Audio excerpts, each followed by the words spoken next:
One Sky is brought to you in part by Coca-Cola, serving Alaskans quality soft drinks since 1937. By Cook Inlet Region Incorporated, an Alaska Native corporation promoting economic and social progress for people throughout the state.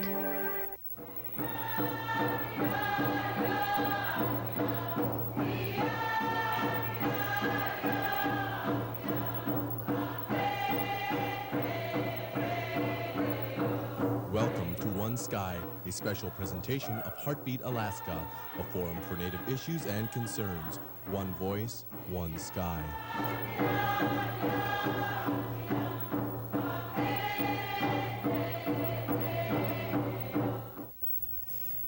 We're talking with Kenny Blatchford from Seward. Kenny, you're the president of an organization down there. Can you tell me what the name of that is? Yeah, I'm president and chairman of the board of Qutekcak Native Tribe.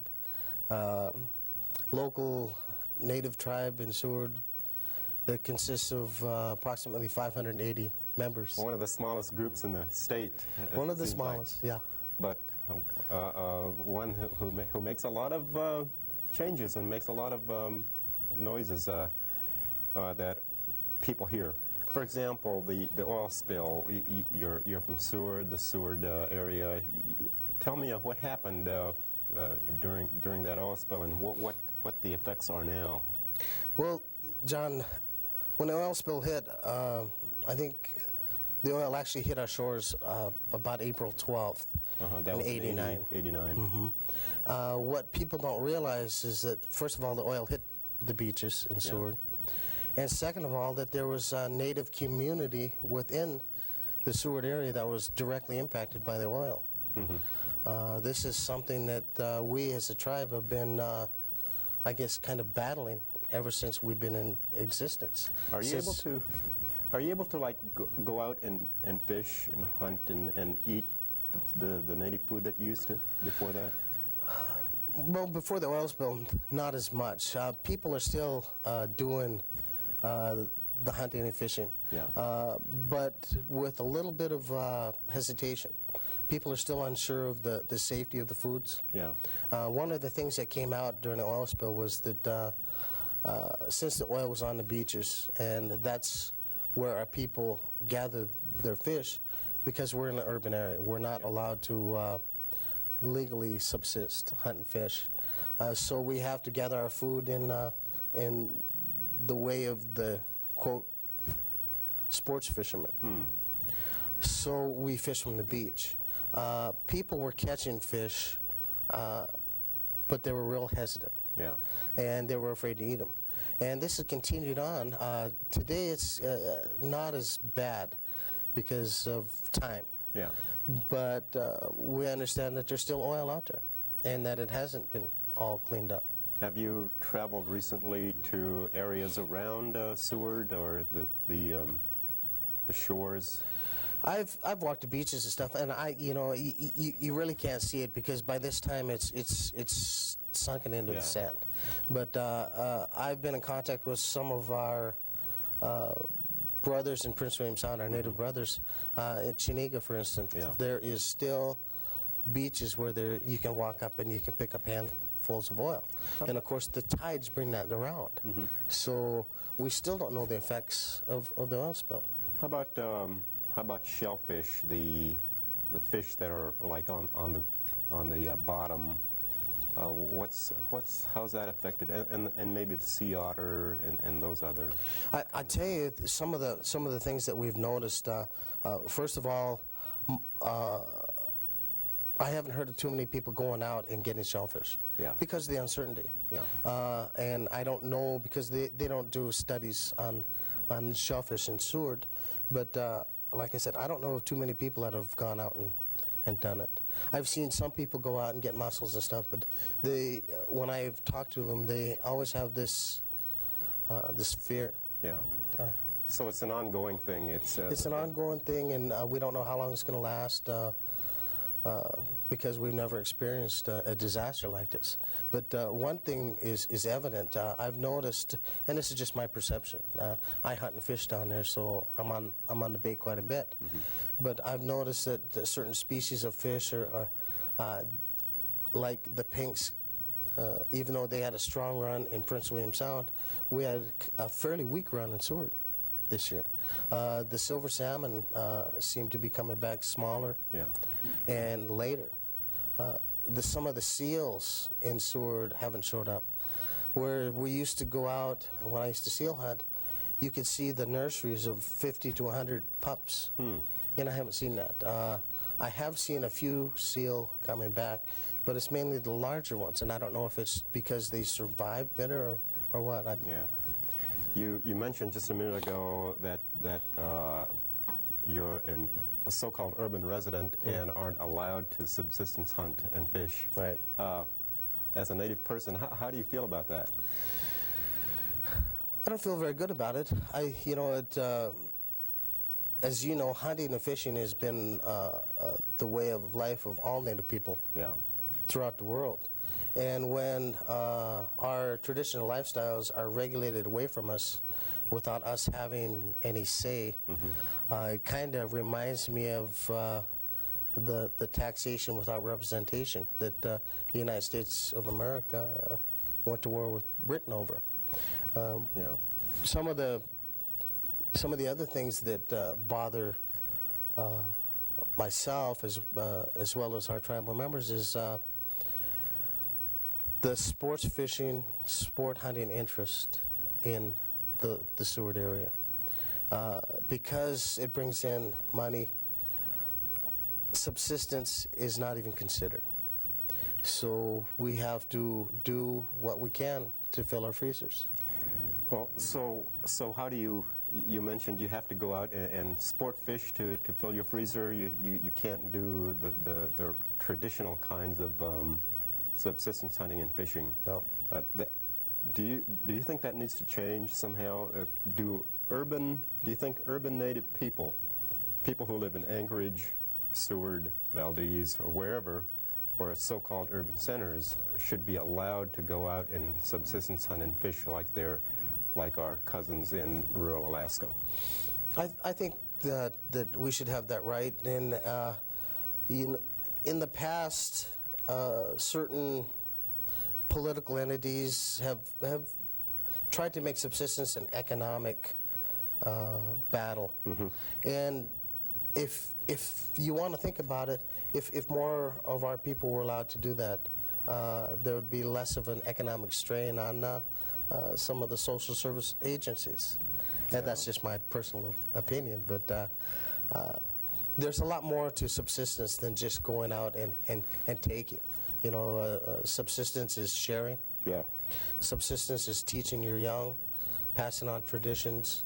So when we're not able to subsist in the traditional way, that part of our culture is diminishing. So what can we do about it? What can groups in this state, native groups especially, you were talking a little bit ago when we were talking off camera about the possibility of having more native people involved in the process of managing fish and game. Can you talk about that a little bit? Right. A while back, Alaska Federation of Natives, several years ago, tried to get Alaska Native Fish and Game Commission going, and for one reason or another, it never got off the ground. I think this is what's needed. We have the basics already. We have the Eskimo Walrus Commission. We have the Eskimo Whaling Commission. We have the Alaska Sea Otter Commission. What's needed is some grassroots membership, participation in affecting the laws that we have to live under. One of the best ways to do that is for us to have a commission that the government, both the state and federal government, can deal with us directly. And one of the ways that we can better manage our fish and game is to have native fish and wildlife protection officers. We need native guides on native lands. Obviously, we need more native legislators. One of the problems with the Alaska Department of Fish and Game is that probably 99% of the department itself is made up of educated non-natives. So what we need to do is we need to get our kids in the proper schooling. We need to have them trained as biologists, and trained as enforcement officers. How about the management system? The Fish and Game, Department of Fish and Game relies on management by biology, whereas Native people and the cultural tradition is to manage by season. Where can those two things fit, if at all, do you think? I think there's definitely room for traditional Native management of fish and game. The big question here is the education. One of the things that we as Native people have to do is we have to listen to our elders. We have to learn these traditions. For every act of subsistence, there was a reason behind it. There was a reason why you picked this type of green, or there was a reason why you fished that type of fish at that particular season. We need to bring those values back, and then we need to go from there. We'll have to take a break for a few seconds here. We'll be right back after this word. Do you know a Native American? Maybe you rode in one lately. Maybe you drank one last night. Seen one on the Late Late Show? Cheered for one lately? Maybe you've been to a sweat.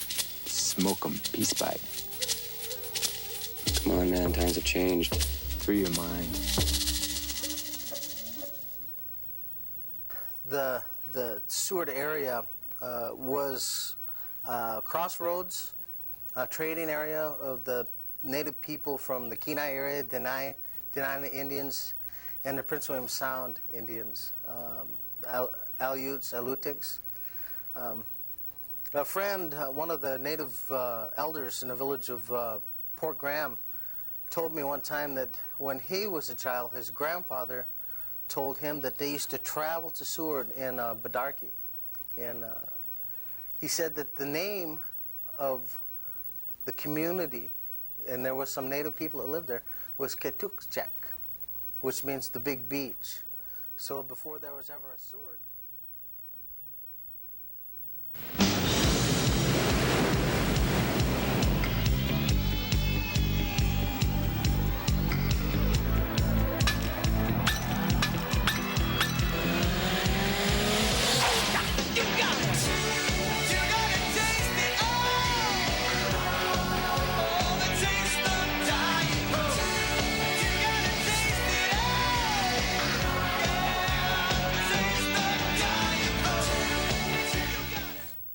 When subsistence regulations change, when subsistence laws change from year to year, when we are regulated almost on a daily basis as to how we can live, that must have an impact on our culture as a whole. How has it impacted the Native people, in your opinion? well, in my opinion, it's been a direct attack on our beliefs, our religion, our lifestyle. We're to the point now where in the last 10 years we've actually had to fight to prove our own existence, and that's sad. You know, this was our ancestors' country. You know, even though we didn't own it or claim to own it, we used it. And when the non-Native people came up, we taught them how to live up here. We showed them what to eat and how to live. And basically, we were run over. We were taken advantage of completely. Our tongue was taken away, our languages. Certain religions were imposed on us. Our youth were sent off to BIA schools. Now we're in a situation where we're again having to defend our own existence, and to have it legislated away by the Land Claims Act, and then have exemptions put in. It's a Band-Aid effect. The exemptions are a Band-Aid effect, and it's just a bad situation. What do we need to do? What are some of the solutions here that you see possible to make some changes in the way that things are. Some solutions to the subsistence issue, solutions to the sovereignty issue. How can we better our communities and our people as a people? Well, I'm a firm believer in education. Just because you go to school and learn in the Western culture does not mean that you're giving up your traditional lifestyle or your culture. So I believe that we need to educate ourselves. We need to get biologists, native biologists, native doctors, native lawyers.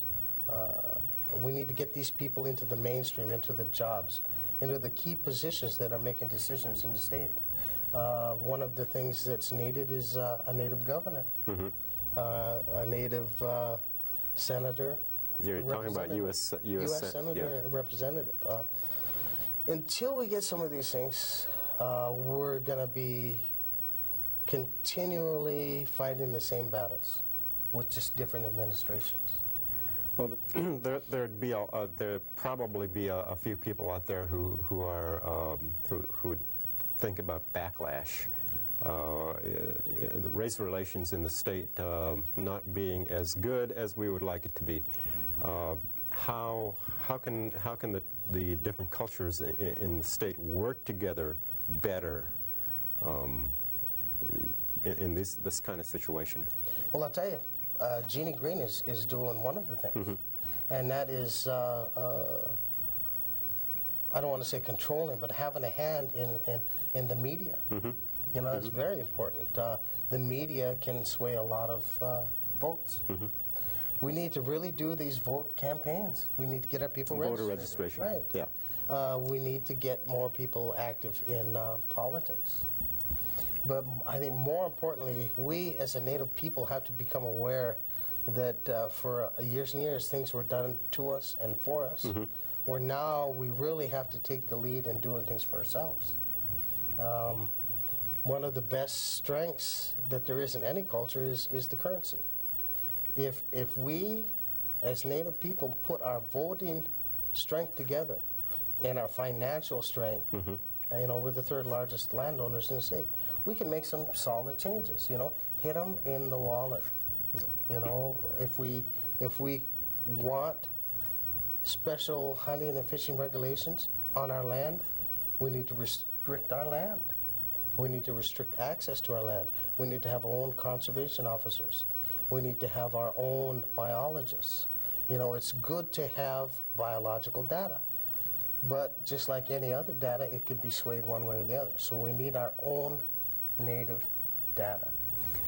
When you say restrict access to native land, what exactly are you talking about? We need to send messages out to sport hunting and fishing organizations that you will not step on our land unless you want to pay a fee. And in the same breath, I want to tell you that we need to offer an alternative. We need to have our own lodges. We don't need to be the house cleaners. Yeah. We need to be the owners. So have our own hunting and fishing lodges. They do it in like the White Mountain Apache tribe. That's a wonderful elk hunting program. So we have the access to the land. We need to be taking advantage of it. We need to be taking that money that's going to somebody else and put it in Native hands. Yeah, there's been a lot of misunderstanding over the years since the passage of the Land Claims Act of the fact that the 44 million acres of land that was awarded to Native groups is private property. That concept has been very hard for some people to accept, and it comes up in discussions about access. And that's a good point you've made. I think there needs to be more education just on the fact that 44 million acres of land is private property, in effect, private property. That's exactly right. A good example is I belong to Qutekcak Corporation, and we have some land in Prince William Sound. We had a contract with an air carrier, and in that contract, we had some control because they had to report how many people were using, and then they had to get permission to step on our land. Well, this air carrier went out of business, so it left it wide open. So anybody could trespass on our land and utilize the resources on our land without any control of us. The problem is the state of Alaska maintains that the fish and game resources belong to all the people in the state of Alaska. So if we don't have control of the animals and the fish on our land, then what we need to do is we need to control access to those animals and fish on our lands. Just as a private property owner in the lower 48 who would have no hunting or no trespassing signs, that would be the same thing. Is that true? That would be exactly right. You know, the best way that people have of controlling anything is access, controlling access. Sure, people are going to want to hunt and fish, but they're going to pay somebody. Why don't they pay the native organizations, the native people? That has been tried in some areas, and there's been a hue and cry by the public. You're trying to keep us off of certain parts of Alaska, et cetera, et cetera. You're trying to get fish and game into your own little corner, et cetera. How do you feel about that? The hue and cry, the backlash that often happens. Part of the problem is that you know, Alaska's always been thought of the last frontier, and people come up here, and I think they feel a sense of freedom. But in reality, is that there, like you said, there's 44 million acres of private land out there, and if you step on private land, you could be prosecuted. And what we need to do is we need to start prosecuting and pushing the fact that this is native land. And I'm not just talking about fish and game resources. You know, there's native land out there that are traditional burial grounds, ancestral burial grounds. People are walking on it. People are taking artifacts away. So I think the control of our native land is very important, and one of the best ways is conservation officers and biologists, and maybe even eventually our own law enforcement officers. In talking about all of this, where do you see Native people presently, and where do you see Native people, say, 20 years from now? Okay, presently, I think we're not up to the same level playing field. Eventually, I would like to see us on, we're not asking for anything special. You know, I don't think we want anything else that's not due us. You know, what we want is an equal playing field, equal jobs, equal education, equal access. And by access, I mean access to jobs and education. 20 years down the road, I can see my tribe, for instance, possibly having a gambling casino or a tourism type business. But more importantly, in 20 years, I want to see our people have the freedom and the inner feeling that we are all on a level field. You know, we don't have to strive for anything but what's due us. And what I mean by that is we're guaranteed certain rights by federal and state law. We should take advantage of those rights. And those rights should not have to be fought for, but should be rights that are freely given. Freely given, and I don't even like the word freely given, because these rights are there. We shouldn't have to fight for them. It should be like a maintenance program rather than a building program. So in other words, it should be a level playing field. And we have a long ways to go before. We still do. Before some statistics were mentioned that 85% of the state's budget comes from rural Alaska. You know, and only, I think, what, 5% of employees in the state are Native. That's the disparity I'm talking about. In Seward, we have one Native person that works for the city of Seward. You know, it's just a sad fact. Part of the problem is that we need to get our people educated. We need to have people available for these jobs. But the biggest problem, I think, is political. Okay, we've been talking with Kenny Blatchford from Seward, the head of the Native group down there. Kenny, it's been a good discussion. We'll have you back again some time along the line here, further up the creek with all our paddles, I hope. Right. Thanks a lot. Thank you. And find myself in prison of things I have not done. Teach me the secret that I might see. Fill my heart with compassion to love my enemy.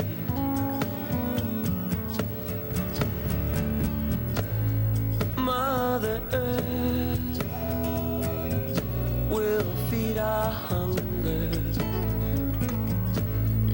Father Sky will love her well. Make me worthy of this vision that no human tongue could ever tell.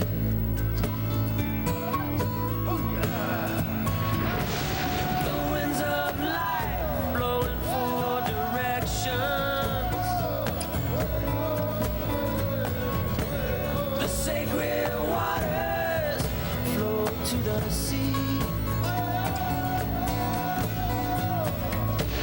The eagle flies high as any mountain. Oh, great spirit, keep us free.